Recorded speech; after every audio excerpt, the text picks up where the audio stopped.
Been getting a lot of requests for this one. This is part of my True Cost of Ownership series where I take a look at a vehicle's resale value, depreciation over a 5 to 10 year period, maintenance, repair costs, fuel costs, insurance, as well as financing. And this is on the Toyota Corolla. If you have a vehicle you want me to take a closer look at, leave it in the comment section below and I'll add it to my growing list. Also, there's a playlist here on YouTube with all the vehicles that I've done it on so far.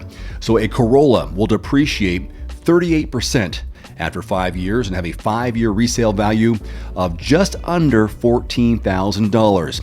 The Corolla does very well in holding its value and surprisingly beats out its bigger cousin, the Camry, by quite a bit. Whereas the Camry falls in the middle of the pack in terms of value retention, the Corolla scores in the top 20 in years 5 and 7. This shows that the Corolla provides a terrific value, whether new or used. And for those of you on a budget, which is basically all of us, it's a great economical car, which will be light on your wallet or purse, no matter how old it is. This chart here shows the expected depreciation over the next 10 years on a Corolla. Take a look at these numbers.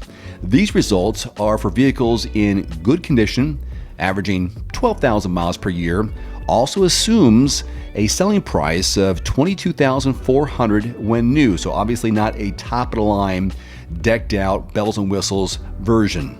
So you're deciding between new and used. Either way, it'll be good. If you buy a used Corolla that's 2 years old, you could save just over $6,000 comparing to buying it new and still have a good vehicle, plenty of technology, useful life remaining, and so on.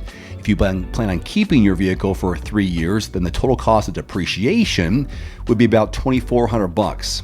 For the best model years to buy, check out this chart. The 2020 Corolla is the best pick for the best model year value. With the 2020, you would only pay on average 75% of the price as new, with 92% of the vehicle's useful life remaining. The 2019 and 18 model years also pretty attractive, as you can see here, providing a relatively good value based on a number of different factors, including its price as new, current price, maintenance costs, which I'll get to, and remaining years of overall predictable expenses. Insurance-wise now, you can't avoid the insurance costs. The annual average cost for insurance on a Corolla is only $1,700, which adds up to just under $9,000 after 5 years of ownership. And those numbers are based on a national average for a 40-year-old with full coverage, good driving record, and good credit.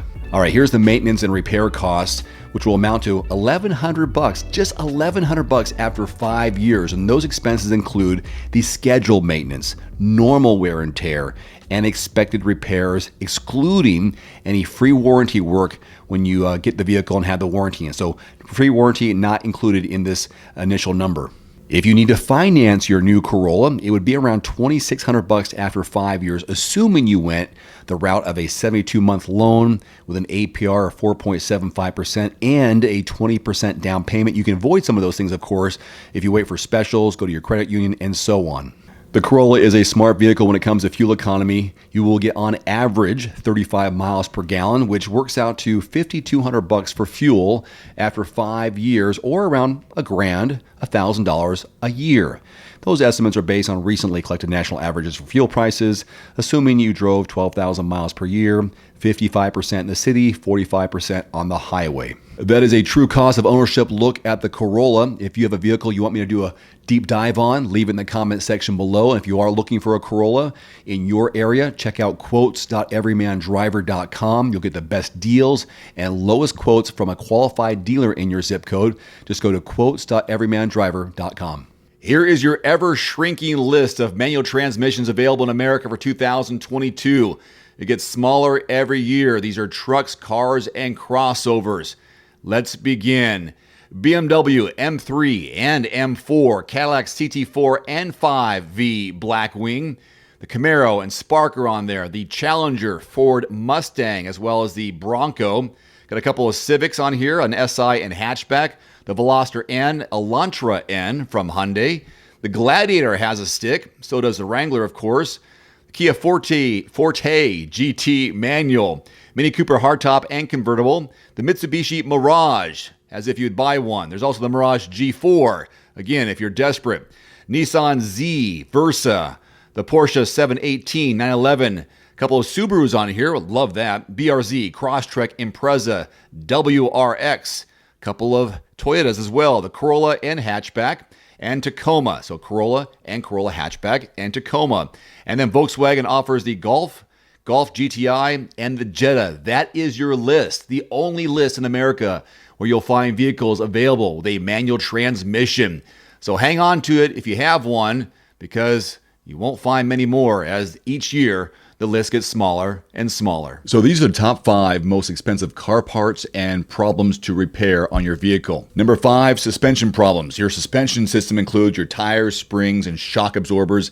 It's designed to help you provide a smooth and safe ride on the road. If your suspension does go out, driving could become a safety hazard. Additionally, broken suspension could easily damage other parts of your cars. Suspension repair costs often come in around $1,500 or more. In some cases, you may only need to replace some small parts of the suspension, which could cost between $200 and $500. For more serious problems, you could easily see a price tag in the thousands. Number 4, airbag replacement. This can be a major financial hit since most car crashes require additional repair work outside of just replacing the airbags. For most cars, the airbag replacement cost is around $1,000 per airbag. If multiple airbags go off, that number could go up pretty fast. Number 3, transmission failure. The transmission transmits power from your engine to your drive shaft, making it a vital component in your vehicle. If it goes out, your car can't drive. Unfortunately, this important component comes with a hefty cost, as they all do.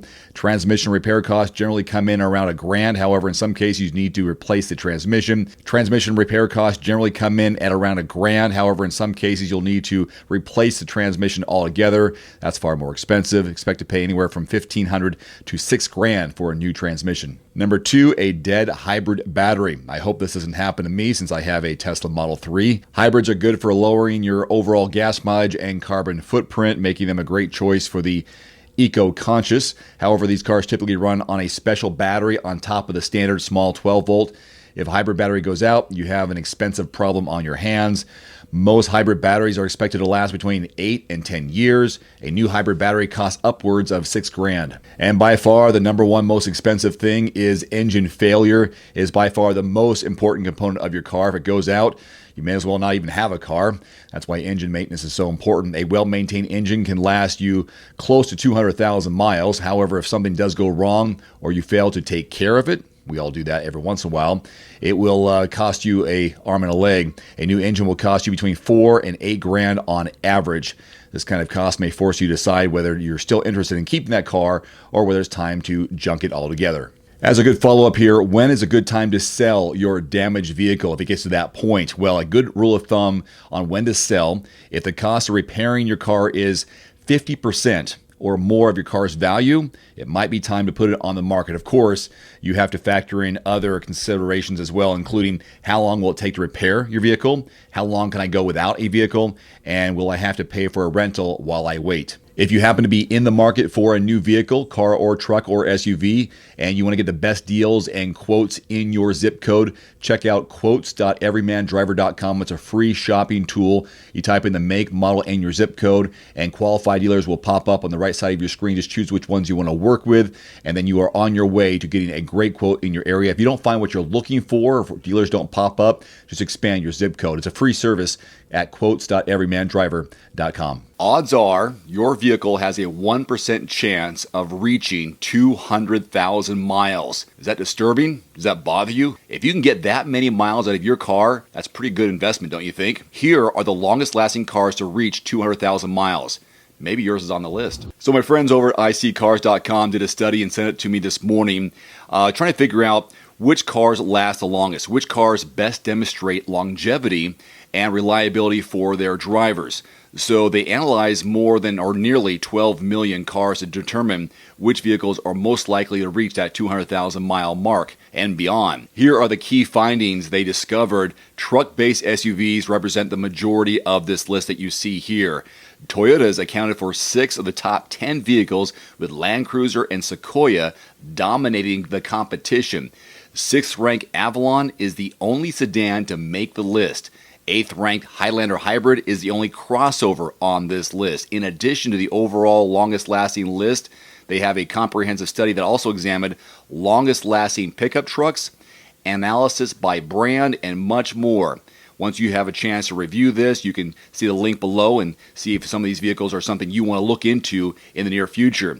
I guess I'm not surprised to see Land Cruiser and Sequoia and even the Suburban and maybe even the Expedition at the top of the list. Really happy to see the 4Runner because I used to own a 4Runner. The reason why I think these vehicles are on the list is because they're large family haulers, and people who make that kind of investment and have a lot of people to carry around want to keep those vehicles as long as possible. My question to you is, how many miles do you have on your vehicle, and what vehicle do you drive that has that many miles? Is it on this list? Should it be on this list? Leave it in the comment section below and do some bragging about how many miles you put on your car. If you have a Land Cruiser, I'm not surprised, but if you have a Toyota Prius, I'm a little bit surprised in a way. Anyhow, that's it for today. You can find a link to this full study in the description below from iSeeCars.com. See you next time. Adios. Thanks for watching. Please click subscribe and give us a thumbs up. See you next time.